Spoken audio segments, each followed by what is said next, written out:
So how important is your pronunciation of Ancient Greek when you're learning this language? My name is Stephen. I've been teaching Ancient Greek for over 25 years, and I hope this helps you to learn a little bit more about how to learn this cool ancient language. You know, beyond a certain point, I have to say that the answer to that question is really just, it's important as you want it to be. There are a lot of videos out there on YouTube that I've been looking at a couple recently, and they're into getting this really precise way of pronouncing ancient Greek, and they sometimes imply that you're doing something wrong if you're not creating some kind of authentic, reconstructed pronunciation, and I just don't think that's true. The only really truly authentic pronunciation of ancient Greek is the modern Greek pronunciation, and I say that not because I believe that ancient Greek sounded like modern Greek, which some people do believe, and not because it's necessarily the best thing for you to do. I'm just saying in terms of authenticity, whatever that means.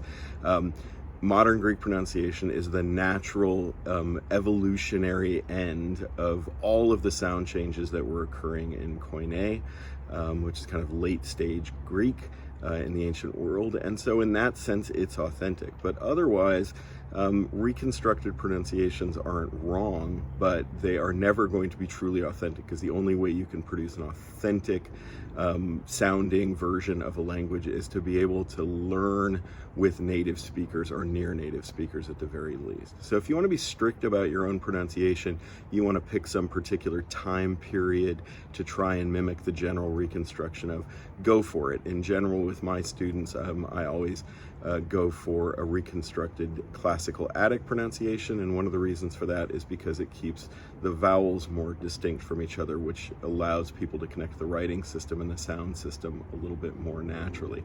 But unless you're learning ancient Greek as a spoken language, and their pronunciation might matter, the details of your pronunciation are only as important as they are important to you.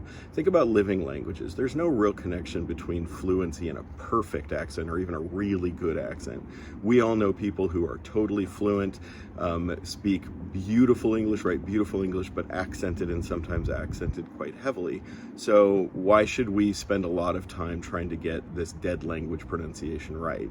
So what do I consider the importance of pronunciation?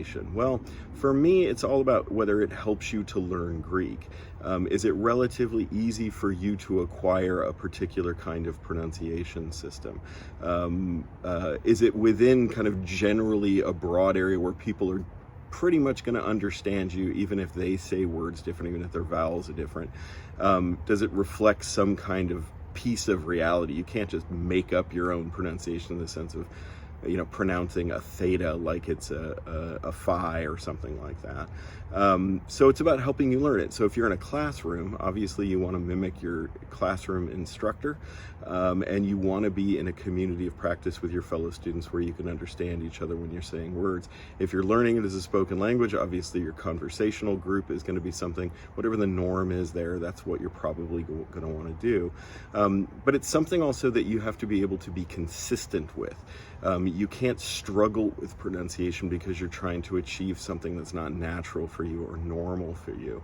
And one of the things is that even though I tend to do reconstructed Attic as kind of the ideal, in practice, because most of my students have been native speakers of North American English, inevitably I have really a classroom version of pronunciation that's based on it, but is also based on the classroom practices for over 100 years in this country and in other countries. So I am not a reconstructed pronouncer, partly because I wasn't taught that way. And the other thing is, for me, and I mentioned this before, it's important, I think, for beginning students, most of your encounters with ancient Greek, even if you're trying to learn this as a spoken language, most of your encounters with ancient Greek are going to be written, and therefore your pronunciation has to be something that in your own mind connects the sounds with the writing system, with the underlying writing system. So that's kind of my philosophy of this. I'll give you some other videos, starting with the vowels. I think there are a lot of videos out there about pronunciation, but I think I've picked up a few tips about how it's easiest to acquire for English speakers, particularly North American English speakers, which I'm one of. But honestly, whatever you can learn from, whatever video, whatever book, whatever system, whatever, tape, whatever recordings. Learn how you want to learn it, and be as particular about your pronunciation as you want to be.